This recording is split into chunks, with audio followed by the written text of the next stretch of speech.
saja. Pagi ini saya akan menyampaikan tentang warganegaraan, pengertian warga negara. Apa sebenarnya? Apa yang dibahas di dalamnya? Gitu. Saudara sekalian, ya. Nunggu kiri biar lengkap dulu aja.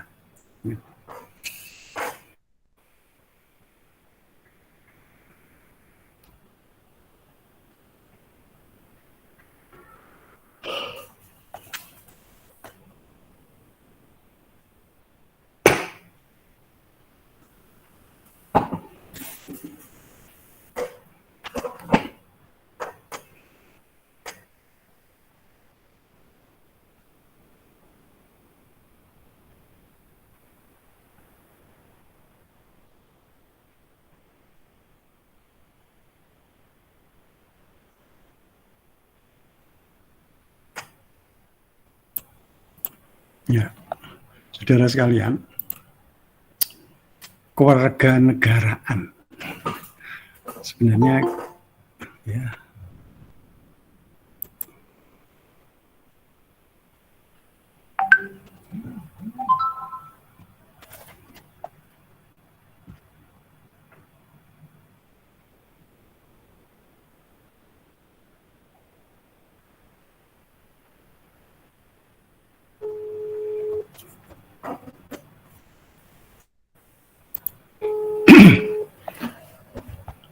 ini kita kan pendidikan kewarganegaraan.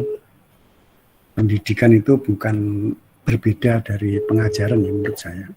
Jadi kita tidak semata-mata kognitif, ya, tapi kita itu akan membangun kesadaran ya, sebagai warga negara. Membangun kesadaran sebagai warga negara.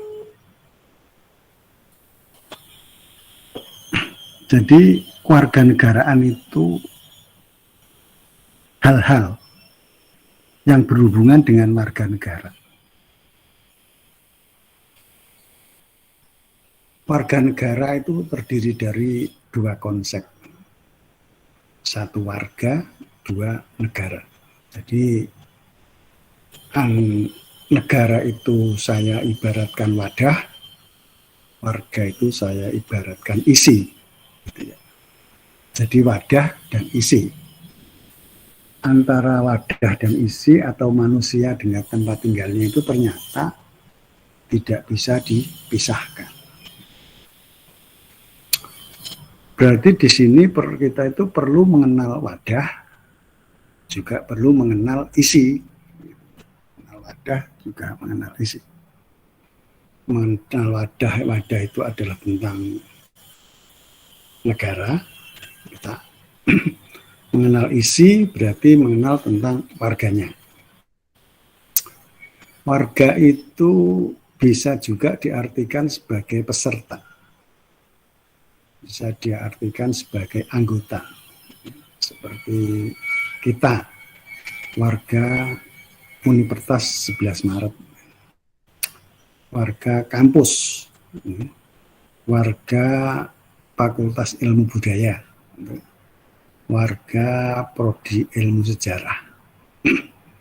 Mestinya ada penanda yang membedakan dengan yang lain. Berarti mempunyai identitas. Jadi kalau kita sebagai warga Universitas 11 Maret, kita punya identitas. Ya, bisa berbentuk kartu mahasiswa, ya. Bisa berbentuk jaket, ya. Bisa berbentuk topi, bisa berbentuk kaos. Itu identitas. Penanda yang membedakan dengan yang lain. Begitu juga kita sebagai warga negara.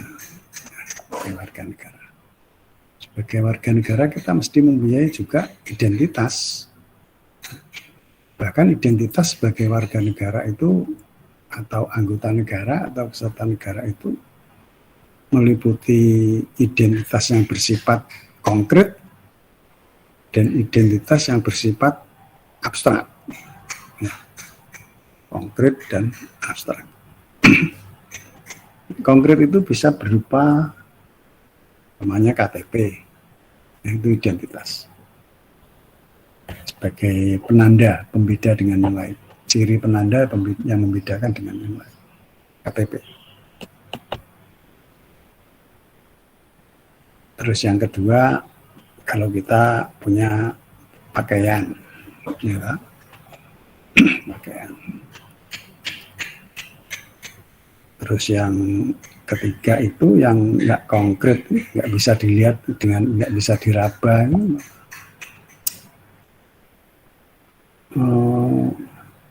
karakter kepribadian itu yang membedakan sebagai identitas sebagai bangsa Indonesia. Kalau kemarin itu dalam Kendi Nusantara kita membahas tentang menyatunya tanah dan air dari seluruh Indonesia. Itu adalah tanda penghormat. Jadi kita itu mempunyai pembeda dengan yang lain bahwa kita itu mempunyai budaya menghormat kepada leluhur. Oke. Tadi saya mengatakan bahwa membangun kesadaran sebagai warga negara. Berarti kita perlu mengenal. Ya, kita perlu mengenal. Makanya yang perlu dikenal itu apa? Sebenarnya yang perlu dikenal itu ya wadahnya, ya isinya. Wadahnya ya isinya. Nah, kemudian isinya itu umpamanya saya fokuskan kepada manusianya. Karena warga negara itu pada dasarnya adalah manusia. Mesti kita mengenal atau mengetahui ada berapa suku di Indonesia. Ada perkataan suku bangsa. Berdasarkan buku yang saya baca, saudara sekalian, suku bangsa itu ternyata berasal dari kata suku, bahasa Jawa itu kaki atau sikil, penopang. Jadi suku bangsa itu adalah penopang dari bangsa itu. Nah itu kalau kita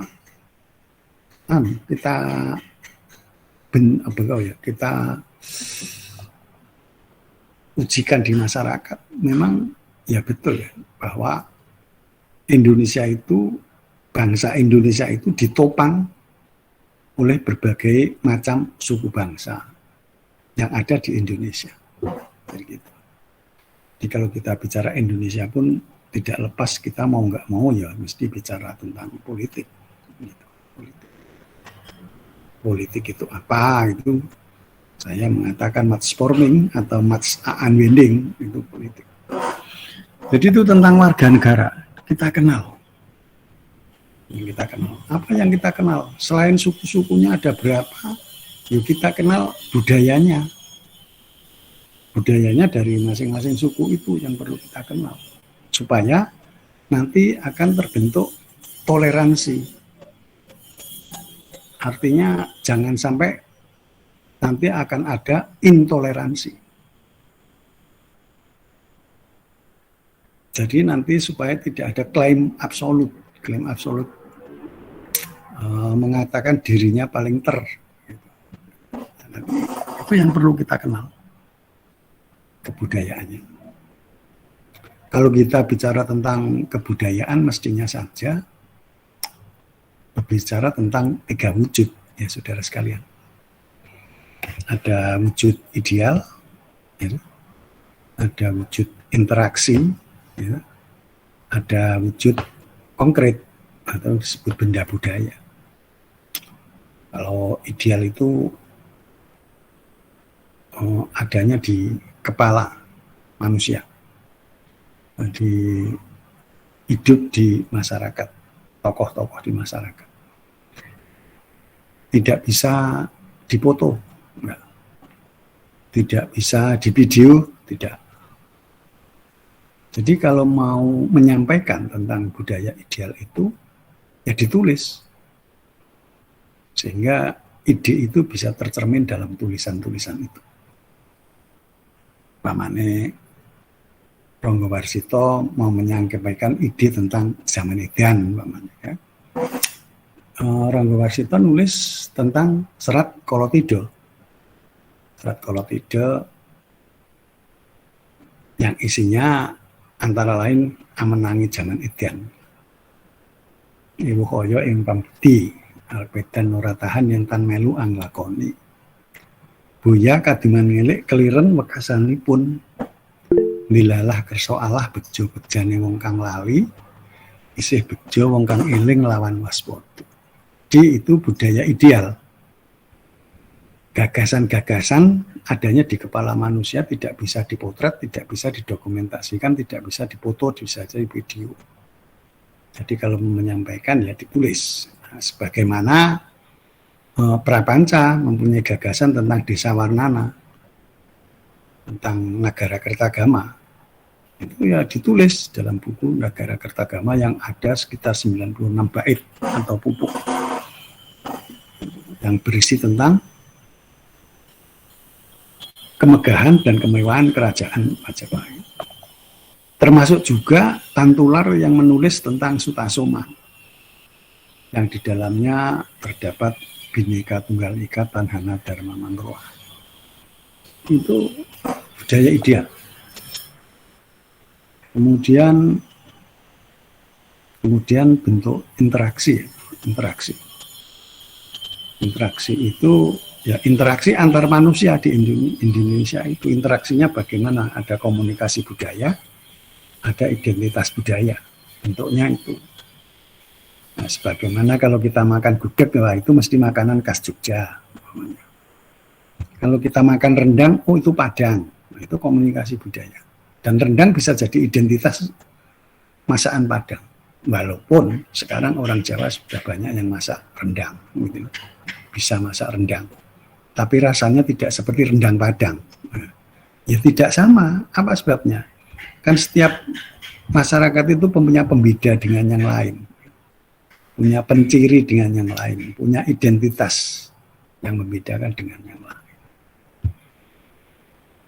Itu adalah sebagai kita perlu mengenal adanya budayanya.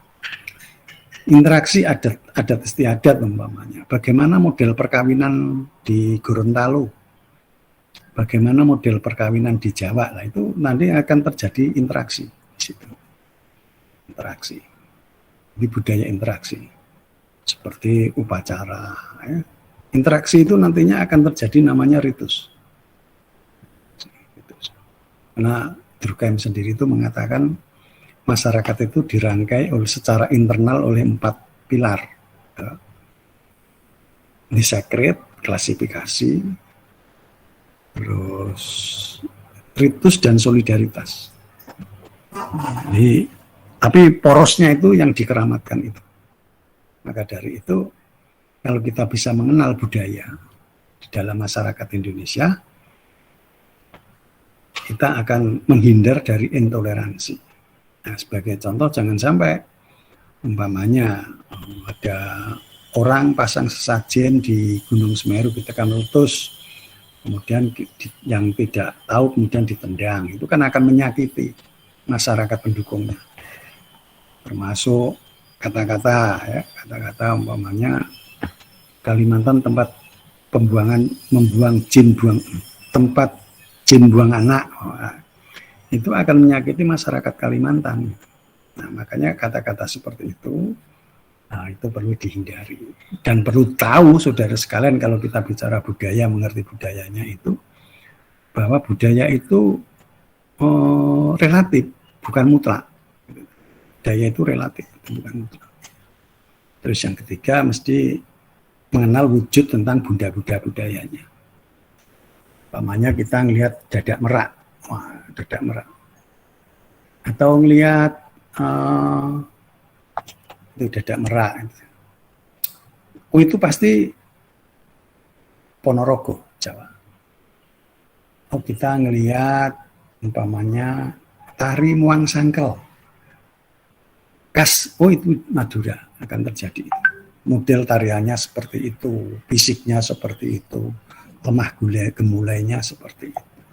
Tari lilin, oh Padang. Lihat tahu modelnya seperti itu. Kita perlu mengenal budayanya. Itu sudah sekalian. Jadi kita sebagai warga, sebagai anggota masyarakat Indonesia yang plural ini berbeda dengan masyarakat yang tidak plural. Maka ada kata-kata yang mengatakan setiap bangsa itu, karena bangsa itu individual pada dasarnya, setiap bangsa itu mempunyai cara sendiri, mempunyai masalah sendiri, mempunyai sejarah sendiri, mempunyai cara sendiri untuk pemecahan masalah itu sendiri. Jadi bangsa itu tidak ada yang langsung jiplak dari bangsa lain diterapkan di tempat kita, nggak cocok. Karena umpamanya tidak sesuai dengan budaya kita. Nggak bisa. Makanya saya katakan setiap bangsa itu punya pribadi masing-masing. Karakter masing-masing. Punya sejarah masing-masing, punya masalah masing-masing, punya cara untuk menyelesaikan masalah masing-masing. Nah, itu bangsa. Oke, saudara sekalian, itu kita bicara warga, peserta atau anggota. Nah, kemudian tadi saya mengatakan kewarga negaraan, jadi hal-hal yang berhubungan dengan warga negara. Di situ perlunya apa warga negara itu? Mengenal, mengerti, supaya tidak akan terjadi intoleransi. Nah, kalau sudah tahu kan kita bisa mengatur kita ngomong, mengatur kita berpikir, mengatur kita bertindak. Kemudian kita kalau kita bicara negara, nah itu negara itu apa gitu ya. Mesti kan tahu ya negara. Ya. Saya mengatakan bahwa negara itu alat. Alat. Alat untuk apa? Alat untuk mencapai tujuan. Maka ada batasan negara itu merupakan maks organisasi. Jadi MA CAT S ya, organisasi, maks organisasi, organisasi kekuasaan. Jadi di dalam negara itu digerakkan, karena negara tadi saya mengatakan alat, negara itu organisasi, organisasi kekuasaan, alat untuk mencapai tujuan mendirikan negara itu. Alat untuk mencapai tujuan mendirikan negara itu.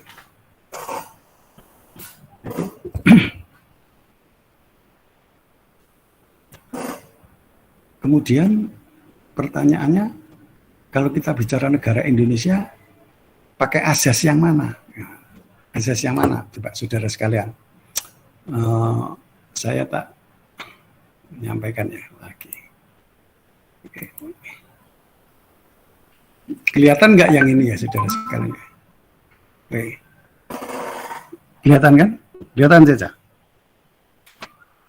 Kelihatan, Pak. Negara. Coba tentang negara itu saya tak mengutip apa yang disampaikan oleh Pak Hatta. Pak Hatta itu saya mengatakan seorang pemikir hebatnya, seorang filsuf. Bahkan Pak Hatta itu menulis tentang alam pikiran Yunani, luar biasa. Pribadinya aja yang halus, tapi pemikirannya luar biasa. Saya pengagum ya, termasuk pengagum Pak Hatta. Coba saya tak mengutip kata-katanya Pak Hatta ya. Ini yang saya sampaikan kepada saudara. BPUPKI 2 kali sidang, yakni pada tanggal 29 Mei sampai dengan 1 Juni tahun 45. Dan 10 Juli sampai dengan 17 Juli 45. Telah diperbincangkan asas dan dasar negara Indonesia oleh 80 anggota yang terdiri dari tokoh-tokoh pergerakan dan cendekiawan nasional. Ini kata-katanya luar biasa ya. Tokoh-tokoh pergerakan, cendekiawan nasional. Tidak ada kata nasional tanpa paham nasionalisme. Berarti cendekiawan nasional adalah cendekiawan yang berpaham nasionalisme. Yang segala pikirannya, segala tingkah tanduknya atas dasar nasionalisme. Atas paham nasionalisme. Yang kedua, tokoh-tokoh pergerakan. Apa toh pergerakan itu? Nah, saya tidak bisa, saya hanya akan menyampaikan prinsip-prinsip pergerakan. Nah, mungkin nanti juga ada dalam kita bicara Pak Sumpah Pemuda. Itu antara lain satu, pergerakan itu mesti ada ideologinya. Ada cita-cita yang ingin dicapai. Yang kedua, pergerakan itu mesti ada organisasinya. Ada organisasinya. Ada alatnya untuk mengatur. Yang ketiga, pergerakan itu mesti ada aksinya, ada tindakannya. Jadi andaikan umpamanya ada perkumpulan manusia yang banyak umpamanya di suatu tempat, itu bisa disebut pergerakan atau tidak, itu tergantung. Umpamanya tanya, ada orang demo umpamanya, tanya kepada salah satu pesertanya, kamu demo itu tahu nggak maksudnya? Nggak tahu, saya hanya ikut-ikut saja. Nah, itu namanya bukan pergerakan. Itu namanya bukan pergerakan massa. Tapi itu masale massa. Itu masale. Bukan massa, tapi masale. Oke, saya tidak akan terlalu panjang menjelaskan tentang masale ya, saudara sekalian. Dalam pada itu, pada waktu sidang yang menjadi pokok pembicaraan mengenai asas dan dasar negara ialah satu, tiap-tiap negara memiliki keistimewaan sendiri-sendiri berhubung dengan riwayat dan corak masyarakatnya. Jadi setiap negara mempunyai corak sendiri-sendiri berhubung riwayat dan corak masyarakatnya. Di sini ada kata-kata riwayat, itu berarti sejarah. Sejarah berarti merupakan suatu rangkaian peristiwa. Ya, rangkaian peristiwa artinya suatu rangkaian yang dari dulu sampai sekarang tidak ada putusnya. Nah, ya memang kalau kita bicara sejarah kita nggak bisa, mutus itu nggak bisa. Mutus nggak bisa. Yang kedua, dasar dan bentuk susunan dari suatu negara berhubungan erat dengan riwayat hukum dan lembaga sosial negara itu. Itu riwayat juga. Riwayat. Riwayat itu memori. Memori itu ingatan. Ya, kalau orang nggak punya riwayat, berarti orang itu nggak punya ingatan. Itu kata Pak Ruslan Abdul Ghani. Di sejarah itu riwayat, sejarah itu ingat. Jadi kalau orang tidak mempunyai ingatan, orang tidak mengerti sejarah, berarti orang itu tidak punya ingatan. Dan dalam arti tidak saja. Yang ketiga, kita tidak bisa meniru belaka susunan negara lain. Tadi yang saya katakan. Yang patut dipandang sebagai teladan. Apa yang baik dan adil untuk suatu negara belum tentu baik dan adil untuk negara lain. Oleh karena itu, keadaan tidak sama. Nah, saudara sekalian, ini nasihat Pak Hatta ya kepada kita semua. Dalam mendirikan negara itu, kasarannya kita itu tidak bisa menjiplak negara lain. Karena kalau umpamanya kita terapkan di Indonesia, umpamanya kita itu mau menjiplak negara lain, itu tidak cocok dengan susunan masyarakat di Indonesia, tidak cocok dengan lembaga sosial di Indonesia, tidak cocok dengan corak masyarakatnya Indonesia. Oke. Yang keempat, yang penting. Kalau kita hendak membangun negara Indonesia merdeka, adil dan makmur, haruslah dasar dan susunan negara sesuai dengan corak masyarakat Indonesia. Kenapa tuh kira-kira itu Indonesia itu negara Indonesia? Kalau menggunakan sistem demokrasi liberal, karena kewarganegaraan pun nanti juga bicara tentang demokrasi. Demokrasi liberal itu cocok enggak tuh untuk masyarakat Indonesia? Nah itu, ini yang perlu kita tahu gitu loh. Kita tahu cocok enggak tuh demokrasi liberal itu untuk Indonesia? Ini masalah kita gitu ya. Nah, Kemudian Pak Hatta melanjutkan penjelasannya. Telah menyaksikan akibat-akibat dari susunan negara-negara Barat, Amerika Serikat, dan Eropa Barat. Tadi juga saya jelaskan sistem individual. Nah, dasarnya adalah perseorangan dan liberalisme. Barat itu. Amerika dan Barat itu dasarnya adalah perseorangan dan individu dan liberalisme. Nah, kalau kita bicara liberalisme ya mau nggak mau kita mesti melihat revolusi Perancis. Segala sesuatu didasarkan atas hak dan kepentingan seseorang. Nah, ini kemudian Pak Hatta itu juga menjelaskan nanti kelemahan dan kelebihannya. Ia harus bebas memperkembangkan daya hidupnya di segala lapangan. Ekonomi, sosial, budaya, agama, dan lain-lain. Kalau liberalisme itu negara rakyatnya itu mau beragama juga terserah, tidak beragama juga terserah.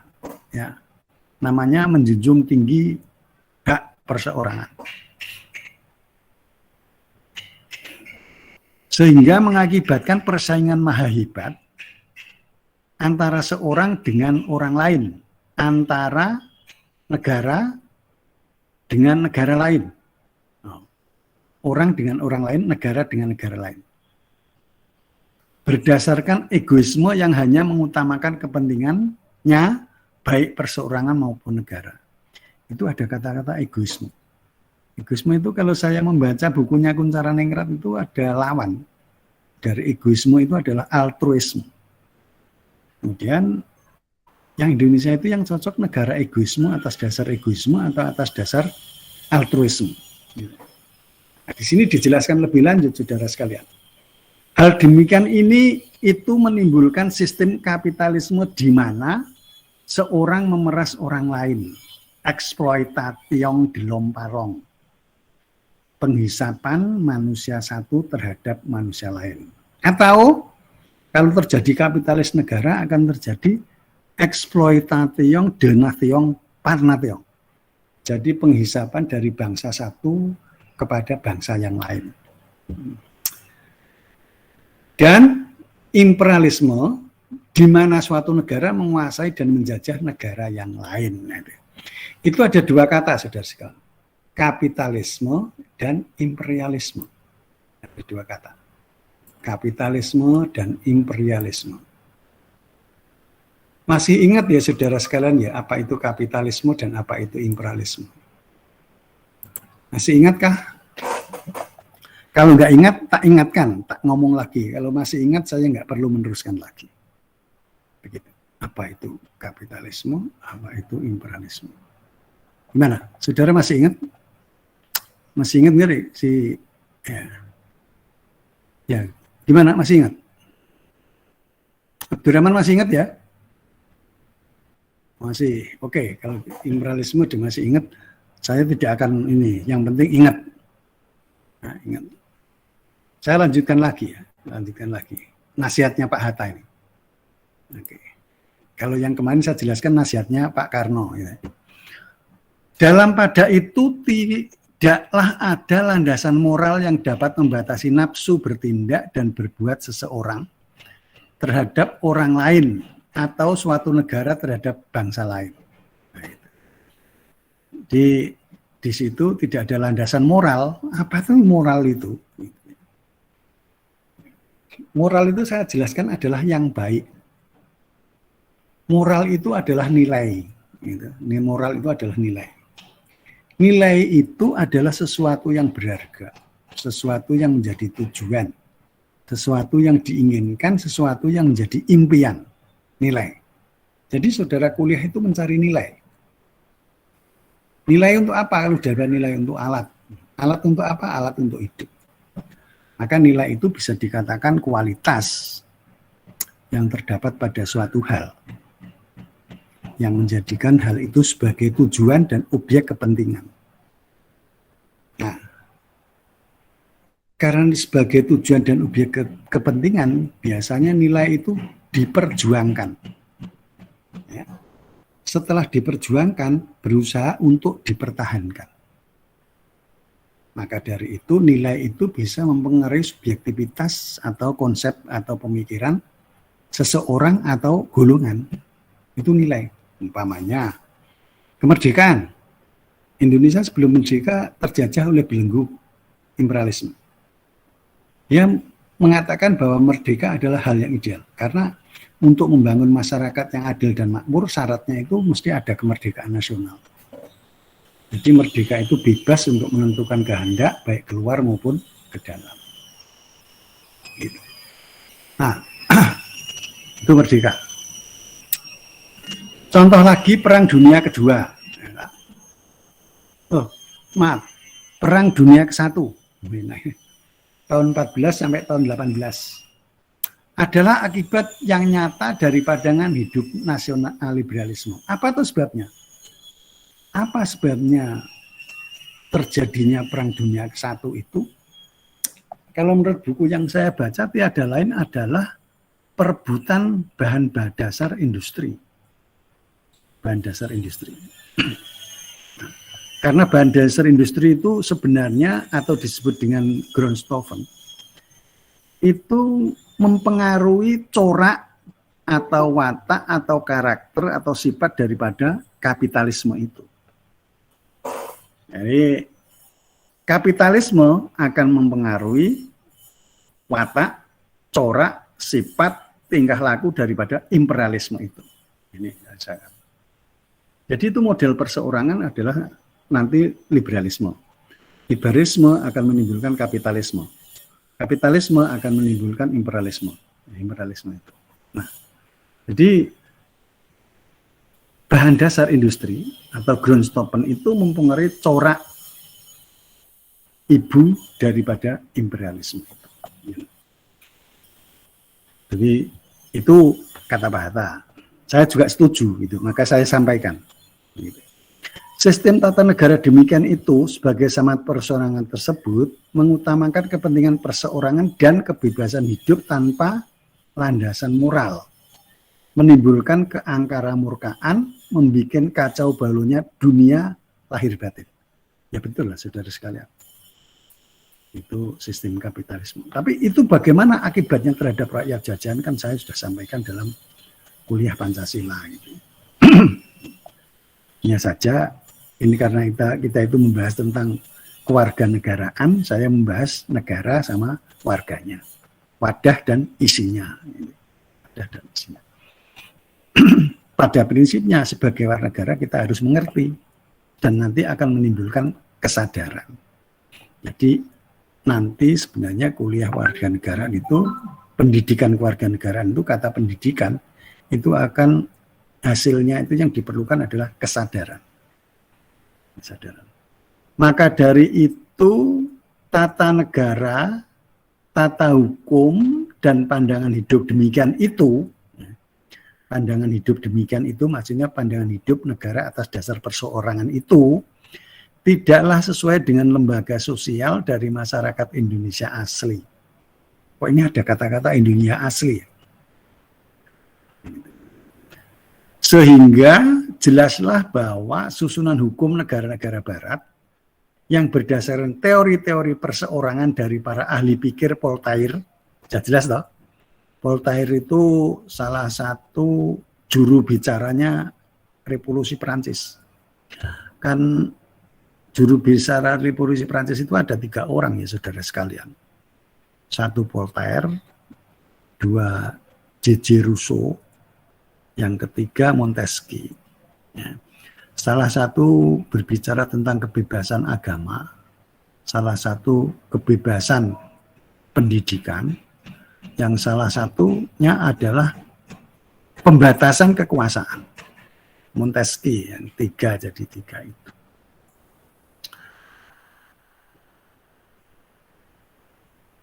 Dan John Locke, Hobbes dari Inggris, dan Thomas Paine itu tokoh salah satu pahlawan perang kemerdekaan Amerika. Ada Abraham Lincoln, Thomas Jefferson, Thomas Paine. Nah, Thomas itu sebenarnya membacanya kan Thomas, Thomas Paine gitu. Tapi saya baca pakai lidah Jawa ini Thomas. Ini ya bacanya Thomas sebenarnya. Karena kita ngomong pakai lidah Jawa ya pakai Thomas saja. Thomas Jefferson. Sebenarnya yang benar Thomas Jefferson umpamanya gitu. Ning ya pakai enak Thomas Jefferson aja gitu. Tidak dapat diambil sebagai contoh yang baik di Indonesia. Tidak dapat diambil sebagai contoh yang baik di Indonesia. Itu kata Pak Hatta, dan saya juga ngikut konsepnya Pak Hatta. Dan ini saya sampaikan kepada saudara yang baik, karena menurut saya baik. Konsep liberalisme itu tidak baik untuk Indonesia. Apa sebabnya? Nah gitu kan harus kita nyari apa sebabnya. Cuman tidak berhenti sampai di situ, supaya kita tahu sampai ke akar-akarnya. Mengapa itu tidak cocok? Gitu ya. Mengapa itu tidak cocok? Oke, saya lanjutkan lagi. Ini dongengannya Pak Hatta ini. Yang kedua teori kelas. Nah, tadi kan teori perseorangan, individualitas, liberalisme. Saudara, untuk teori liberalisme, sejarahnya revolusi Prancis silahkan membaca sendiri. Banyak buku, banyak internet, dan sebagainya. Kalau saya penekanannya banyak orang-orang wanita yang mempunyai prestasi yang melegenda dalam rangka menggulingkan kemaharajaan mahkota Louis ke-16. Itu adalah pergerakan daripada kaum wanita. Luar biasa ya. Ada Rosa Lecombe, ada Olympe de Gouges dan sebagainya. Walaupun akhirnya salah satu tokoh itu singa betinanya revolusi Perancis yang maha hebat itu, yang setiap katanya, setiap pergerakannya perlu ditulis dengan tinta emas karena itu mengandung api itu. Setiap perkataannya itu akhirnya toh kepala dan badannya terpisah oleh Guilton. Nah, itu korban revolusi, jalan revolusi, lumrah dalam revolusi seperti itu. Okay. Tata negara Soviet, Rusia berdasarkan pertentangan kelas. Jadi saya katakan ini merupakan antitesa daripada paham liberalisme, paham individualisme. Menurut teori yang diajarkan Marx, Engels, dan Lenin, yakni teori golongan. Negara dianggap sebagai alat dari suatu golongan untuk menindas golongan lain. Golongan lain. Agar hanya suatu golongan saja yang memegang kekuasaan negara, yakni golongan kaum buruh atau diktator proletariat. Tapi di sini perlu, ini saudara sekalian, saya perlu membedakan antara sosialisme dan komunisme. Perlu saya membedakan. Karena itu sama-sama teori kelas. Ya. Ini Pak Ruslan Abdul Ghani itu mengatakan begini. Sosialisme adalah, sosialisme adalah berlakunya prinsip produksi dan distribusi sebagai berikut. Nah, ini Pak Ruslan mengatakan begitu. From each according to his ability, to each according to his deed. Ya, gitu katakan. Jadi terjemahannya, dari setiap warga dipungut tenaga sesuai dengan bakat kecakapannya. Dan kepada setiap warga diberikan hasil sesuai dengan pekerjaannya dan jerih payahnya. Nah, itu sosialisme. Kemudian komunisme atau komunisme. Komunisme itu memberlakukan prinsip ya, from is according to his ability, to each according to his need. Ya. Dari setiap warga dipungut tenaga sesuai dengan bakat kecakapannya dan kepada setiap warga diberikan hasil sesuai dengan keperluan hidupnya. Itu perbedaan sosialisme dan komunisme. Teori ini timbul sebagai reaksi terhadap negara kapitalis yang dipakai sebagai perkakas oleh kaum burjuis. Nah ini, untuk menindas kaum buruh. Nah, di sini ada kata-kata borjuis. Kaum borjuis itu adalah kaum pengusaha yang hidupnya memperkerjakan dari tenaga orang lain. Nah, itu borjuis. Kaum borjuis ini mempunyai kedudukan ekonomi yang paling kuat untuk menindas golongan-golongan lain yang mempunyai kedudukan yang lemah. Mungkin seperti kalau contohnya di Indonesia baru-baru ini langka minyak goreng. Minyak goreng langka. Tetapi ketika pemerintah menghapus tentang HET, harga eceran tertinggi dihapus, ternyata persediaan minyak goreng di toko-toko, di supermarket melimpah. Tapi apa bedanya? Ketika HET berlaku, harganya cuma sekitar 2 liter itu 28.000. Tapi begitu HET tidak berlaku, harganya menjadi 48 sampai 50.000 per 2 liter. Siapa yang bisa melakukan seperti itu? Ya otomatis orang yang punya duit, orang yang bermodal. Rakyat jelata yang ngantri sampai yang mati pun kemungkinan tidak bisa untuk menimbun barang segitu banyaknya. Karena apa? Karena nggak punya modal. Nah itu. Berarti di sini kaum borjuis di Indonesia berlaku dan ada, ya. Ada. Buktinya itu setelah HET, harga eceran tertinggi dihapus, membludak itu di toko-toko. Tapi harganya tinggi. Akhirnya rakyat jelata mencari minyak curah. Minyak curah. Karena semua mencari minyak curah, akhirnya minyak curah sekarang juga langka untuk didapat. Nah, itu salah satu. Jadi teori ini timbul sebagai terhadap reaksi kapitalis yang dipakai sebagai perkakas kaum borjuis untuk menindas kaum buruh. Kaum borjuis ini mempunyai kedudukan yang paling kuat untuk menindas golongan-golongan lain yang mempunyai kedudukan yang lemah. Ya ini di Indonesia mungkin sedang berlaku ya. Tapi siapa yang bermain, apakah itu Indonesia termasuk negara borjuis dan sebagainya, nggak saudara bisa menganalisa di masyarakat. Delay langka, minyak goreng langka.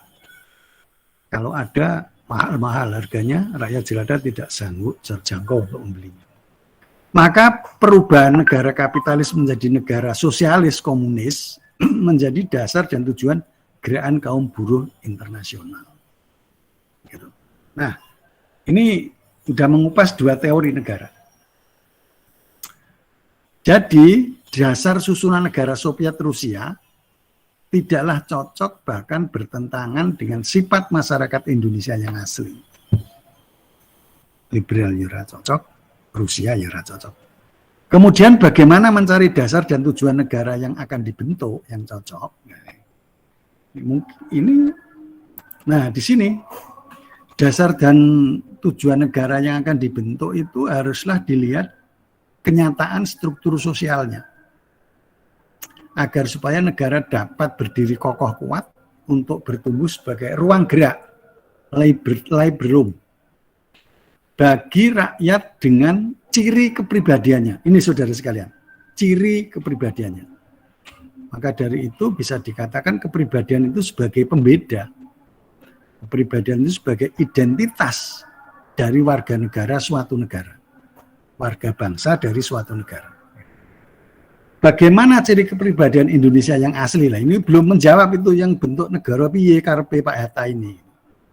Ya ini ngurai. Bagaimana ciri kepribadian Indonesia yang asli? Masyarakat Indonesia yang asli. Isi muter lagi. Kebudayaan Indonesia oleh rakyatnya sejak purbakala sampai dengan sekarang. Kebudayaan Indonesia yang bagaimana toh Pak? Kadang-kadang saya bertanya begitu. Secara imajiner itu, saya dialog dengan Hatta melalui bukunya Pengupasan tentang Pancasila dan Undang-Undang Dasar 45. Bagaimana bentuknya? Kebudayaan Indonesia itu ialah perkembangan aliran pemikiran yang bersifat dan bercita-cita persatuan hidup. Ini ada kata-kata persatuan, saudara sekalian. Persatuan hidup, bukan perduaan. bukan pertigaan, tapi persatuan hidup, yaitu persatuan antara dunia luar dan dunia batin. Wah, masih membingungkan lagi. Apa maksudnya dunia luar dan dunia batin? Maka tadi di awal saya mengatakan bahwa Pak Hatta itu seorang filsuf, seorang pemikir besar di Indonesia. Gitu. Maka beliau mengatakan kebudayaan Indonesia itu ialah perkembangan aliran pemikiran yang bersifat dan bercita-cita persatuan hidup, yaitu persatuan antara dunia luar dan dunia batin.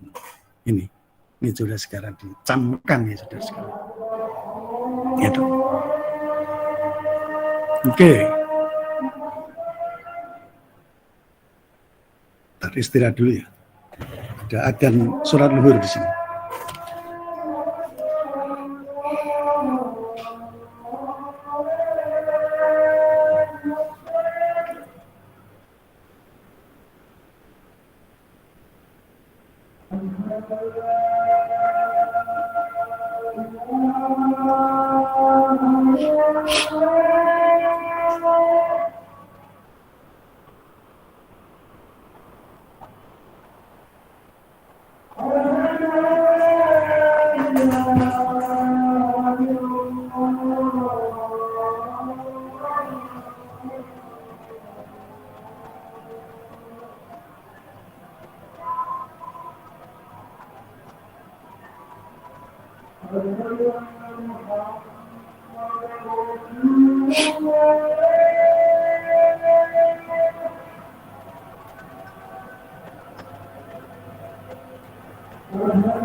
Di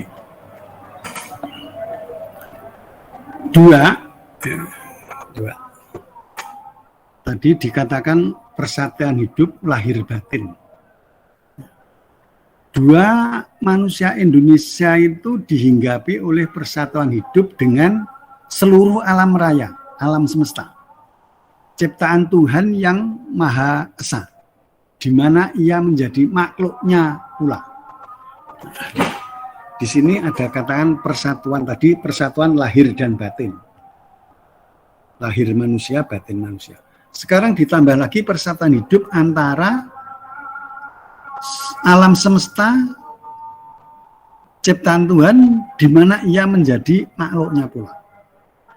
Jadi di situ kesatuan antara makrokosmos dan mikrokosmos. Ada istilah jagat gede, ada istilah jagat cilik, menyatu di alam raya ciptaan Tuhan yang Maha Kuasa. Gitu. Yang ketiga, semangat kebatinan, struktur kerohaniannya, ulangi lagi. Semangat kebatinan, struktur kerohaniannya bersifat dan bercita-cita persatuan hidup antara dunia luar dan batin. Segala-galanya ditujukan kepada keseimbangan lahir batin. Jadi kita menciptakan negara yang berkeseimbangan. Keseimbangan lahir dan batin. Mungkin baik secara vertikal maupun secara horizontal. Seimbang. Jadi dalam hal ekonomi ya tidak ada yang kaya benar, tidak ada yang miskin melarat sampai pakas kuping, nggak ada. Keseimbangan. Keselarasan antara makrokosmos dan mikrokosmos. Jagat cilik dan jagat gede. Keselarasan hubungan antara manusia dengan manusia, keselarasan antara hubungan manusia dengan Tuhan. Jadi seperti aliran etika Sufisme saya lupa, di Yunani kan ada 3 aliran etika ya. Yang satu itu kan yang namanya etika eudaimonia, etika deontologi, dan etika keselarasan. Jadi keselarasan ini yang dimaksud secara etis adalah keselarasan. Keseimbangan antara dunia lahir dan dunia batin, baik secara vertikal maupun secara horizontal. Ini kata Pak Hatta. Dengan mencapai keseimbangan lahir dan batin itu, dia hidup dalam ketenangan dan ketentreman. Tujuan hidupnya apa toh? Nek wis selaras ya tenang sama tentram, artinya apa? Di situ tidak ada konflik, tidak ada gejolak. Wah, tidak ada konflik, tidak ada gejolak. Hidup dalam ketenangan ketenteraman, hidup harmonis dengan sesama manusia dan dengan golongan-golongan lain dari masyarakat. Karena sebagai seorang ia tidak terpisah dari orang lain atau dari dunia luar, dari segala golongan makhluk, segala sesuatu bercampur baur dan bersangkut paut, berpengaruh mempengaruhi. Ini kelihatannya Pak Hatta mau berbicara tentang sifat-sifat ideal. Ya, sifat-sifat ideal. Ada politik ideal, ada ekonomi ideal, ada sosial ideal. Ini kelihatannya ini Pak Hatta bicara keseimbangan, keselarasan atas dasar 3 politik ideal. Nah, ketiga politik ideal itu politik ideal, sosial ideal, dan ekonomi. Politik ideal, ekonomi ideal, dan sosial ideal. Itu bisa kita temukan di dalam kebudayaan Indonesia suku Jawa dalam hal pewayangan. Ternyata bisa ketemu di situ. Oke, ini masyarakat dan tata negara Indonesia asli ini belum menjawab ini. Yang cocok di Indonesia ya apa? Ini belum menjawab.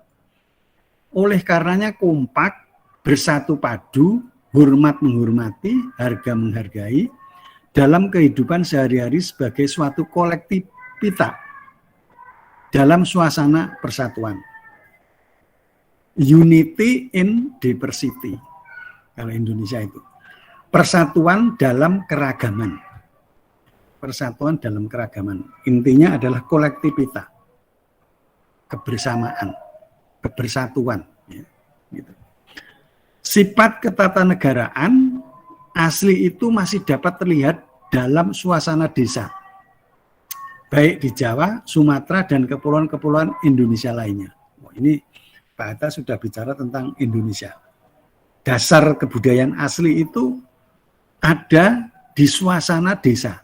Desa enak desa, kota enggak gini karena enggak menyebut kota beliau.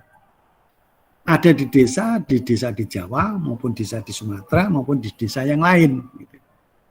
Nah, rakyat desa hidup dalam persatuan dengan pemimpin-pemimpinnya antara golongan-golongan rakyat satu sama lain. Segala golongan itu diliputi oleh semangat gotong royong, semangat kekeluargaan. Jadi, yang diinginkan, yang cocok untuk Indonesia menurut Pak Hatta yang berdasarkan buku yang saya baca ini adalah negara gotong royong, negara kekeluargaan, ya, negara kekeluargaan. Semuanya diukur dalam hal kekeluargaan. Dalam kita bicara bangsa Indonesia, ya kita bicara kekeluargaan.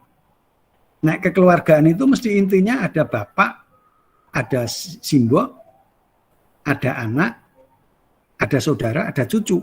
Semua bertalian. Semua ada hubungan kekerabatan. Nanti kalau kita berkata tentang kekeluargaan, gotong royong, kalau kita bicara Indonesia berarti suku bangsa Papua itu ya saudara kita. Suku bangsa Minahasa ya itu saudara kita. Suku bangsa Bugis itu saudara kita. Suku bangsa Batak, Minangkabau, Aceh dan sebagainya itu saudara kita. Karena itu dikatakan kekeluargaan, ibaratnya itu seperti badan manusia. Kaki yang sakit, yang aduh mulutnya.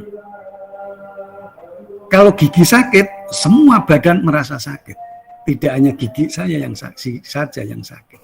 Nah itu sistem kekeluargaan yang bersatu padu. Ini yang kompak lahir batin. Ini, mikrokosmos dan makrokosmos. Mestinya begitu. Dan harus itu gitu. Nah kalau sudah ada gitu tidak ada konflik. Tidak ada konflik karena kita sudah merasa saudara. Saudara itu ibaratnya nggak bisa dipisahkan. Bagaimanapun yang terjadi itu nggak bisa dipisahkan. Makanya kalau dalam bertindak yang berhubungan dengan saudara, dengan suku-suku kita, kalau kita menggunakan prinsip kekeluargaan, kalau menghukum sesuatu orang itu ibaratnya motong jari-jari dengan landasan lutut. Atau bahasa Jawa ini ngedok driji landasan dengkul. Luput-lupute bisa kena awake dhewe. Salah-salah bisa kena pada dirinya sendiri. Ini tentang semangat kekeluargaan, sistem gotong royong. Maka oke lah, kalau ada masalah kita selesaikan secara kekeluargaan, diselesaikan secara adat dan sebagainya. Itu konsepnya Pak Hatta. Jadi negara, saudara sekalian, negara dari 3 contoh tersebut 2 itu tidak cocok untuk Indonesia. Tidak cocok untuk Indonesia. Tapi negara kita adalah negara gotong royong. Negara kekeluargaan. Di mana di dalam kekeluargaan negara bangsa-bangsa Indonesia ini, kekeluargaan suku bangsa Indonesia itu dilandasi oleh pondasi yang sangat kokoh dan sangat kuat. Yang berdasarkan pemikiran yang mendalam, yaitu yang dinamakan Pancasila, di mana di atasnya didirikan gedung Indonesia, gedung negara Indonesia. Maka kadang-kadang ada yang mengatakan bahwa atap, kalau kita pakai rumah itu, atapnya itu NKRI, pondasinya itu Pancasila, aturan-aturan pilarnya itu undang-undang. Nah, isi daripada rumah itu ya masing-masing ruangan suku-suku bangsa kita yang berbhinneka tunggal ika itu. Maka di sini dapat disebutkan Pancasila, Undang-Undang Dasar 45, Bhinneka Tunggal Ika, dan NKRI. Bisa dikatakan itu ya saudara sekalian. Wah, sampai di situ. Ya iya, karena kita berbicara tentang kewarganegaraan. Apa hubungannya, hal-hal yang berhubungan dengan kewarganegaraan, yaitu salah satunya. Konkretnya itu berhubungan dengan negara punya wilayah ini, wilayah. Ya, jelas. Kalau kita bicara Indonesia, kita nggak bicara Nusantara. Kalau kita bicara Indonesia, otomatis kita bicara soal politik. Mau nggak mau. Jadi kita nggak bisa menyebut Nusantara itu nggak bisa sebenarnya. Ya. Karena ya apa? Dasar politik, ya. Dasar kekuasaan, dasar yang dimerdekakan oleh para pendiri bangsa kita itu adalah Indonesia. Kita bisa membuktikan bunyi proklamasi, teksnya, yang notabene berbunyi kami bangsa Indonesia. Dengan ini menyatakan kemerdekaan Indonesia. Itu satu, bangsa Indonesia, yang kedua tanpa bangsa. Kami bangsa Indonesia, dengan ini menyatakan kemerdekaan Indonesia. Hal-hal yang mengenai pemindahan kekuasaan dan lain-lain diselenggarakan dengan cara seksama dan dalam tempo yang sesingkat-singkatnya. Alangkah isinya ya, alangkah padatnya ya saudara sekalian, isi dari kata-kata itu apabila kita jabarkan. Kita jabarkan. Coba kita. Kami bangsa Indonesia, manusia yang bicara. Bangsa itu manusia. Bangsa Indonesia itu bangsa yang sudah bersatu padu, bulat, ibaratnya seperti dek, DEEG, jeladren, adonan. Kalau itu jeladrennya apa ya, jeladrennya untuk membuat bendungan itu ya jeladren, yang sudah tidak bisa dipecah-pecah lagi, tidak mempan dibom lagi. Kami bangsa Indonesia, bangsa nasionalisme, nasional nasi.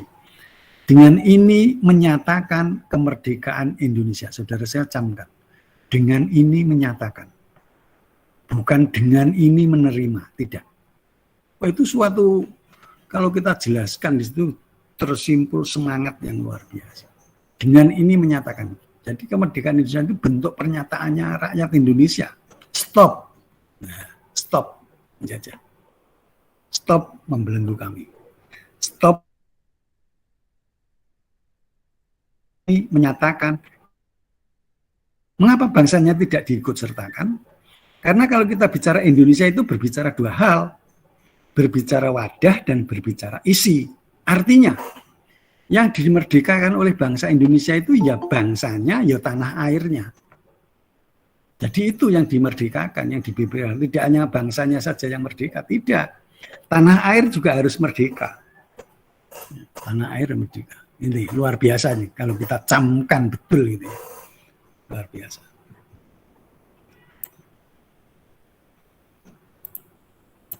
Kalau kita camkan betul ini luar biasa. Kemudian hal-hal yang mengenai pemindahan kekuasaan. Kekuasaan ini politik. Dan lain-lain. Loh, ini para pendiri bangsa kita itu memberi PR kepada kita. Dan lain-lainnya itu apa? Nah kan gitu. Dengan ini menyatakan kemerdekaan Indonesia. Hal-hal yang mengenai pemindahan kekuasaan dan lain-lain. Ini PR bagi kita. Dan lain-lainnya itu harus kita cari apa itu dan lain-lainnya. Diselenggarakan dengan cara seksama. Diselenggarakan dengan cara seksama. Seksama itu artinya bersama-sama tapi dengan ketelitian yang sangat ketat. Seksama. Cobalah diperhatikan dengan seksama. Wah, ini. Mari kita kaji bersama dengan seksama. Jadi suatu peninjauan atas dasar ketelitian yang ketat. Dalam tempo yang sesingkat-singkatnya. Apa tempo yang sesingkat-singkatnya itu? Maksudnya apa? Kalau kita bisa melihat tempo yang sesingkat-singkatnya itu ada kata-kata conformant in snel tempo. Perubahan dalam waktu cepat. Conformant itu perubahan. In snel tempo. In snel itu cepat. Tempo itu waktu. Jadi perubahan dalam waktu cepat. Apa itu? Tiada lain adalah revolusi. Jadi hal-hal mengenai pemindahan kekuasaan dan lain-lain diselenggarakan dengan cara seksama dan dalam revolusi. Jadi kita betul-betul tempo yang sesingkat-singkatnya. Kalau kita sudah berbicara revolusi, kita mesti bicara tentang destruktif dan bicara tentang konstruktif. Bicara penjebolan dan bicara tentang pembangunan. Oke, nanti kita bicara revolusi tersendiri. Jadi itu wilayah, saudara sekalian, wilayah negara. Mengenal wilayah kita. Yang kedua, syarat negara itu perlu adanya pemerintahan kuat, pusat yang kuat. Supaya nanti di daerah-daerah itu tidak ada separatisme. Jadi itu perlunya membuat pemerintahan pusat yang kuat. Jadi kalau kita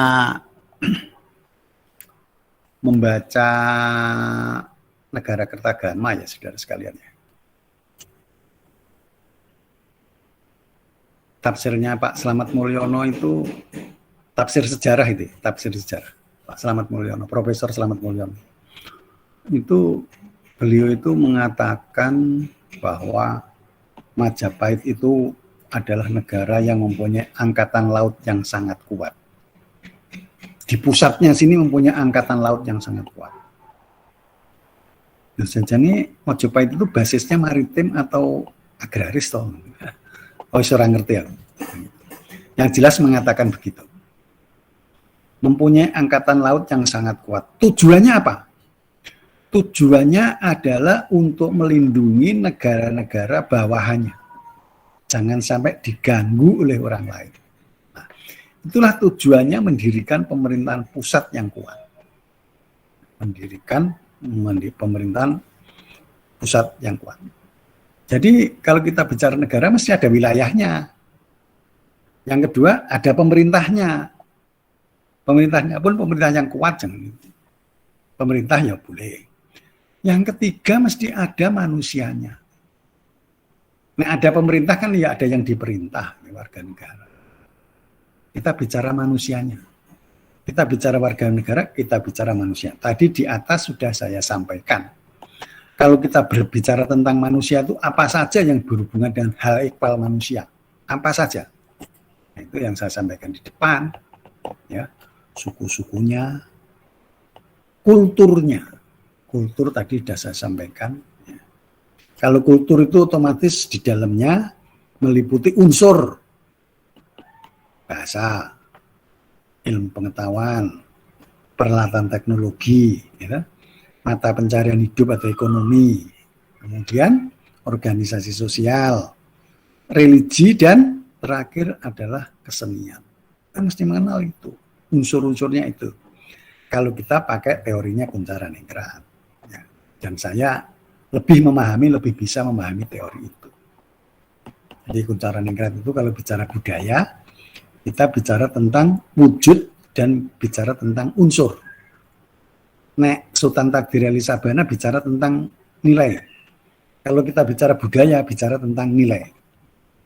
Nah, kalau Emil Durkheim yang saya sampaikan tadi berbicara budaya, berbicara tentang interaksi. Kalau De Saussure ya, itu kalau bicara budaya berbicara tentang simbol. Maka budaya itu bisa dalam bentuk simbol. Gentong Nusantara merupakan simbol persatuan. Walaupun ada yang mengatakan klenik dan sebagainya, tapi ya boleh-boleh saja, silahkan.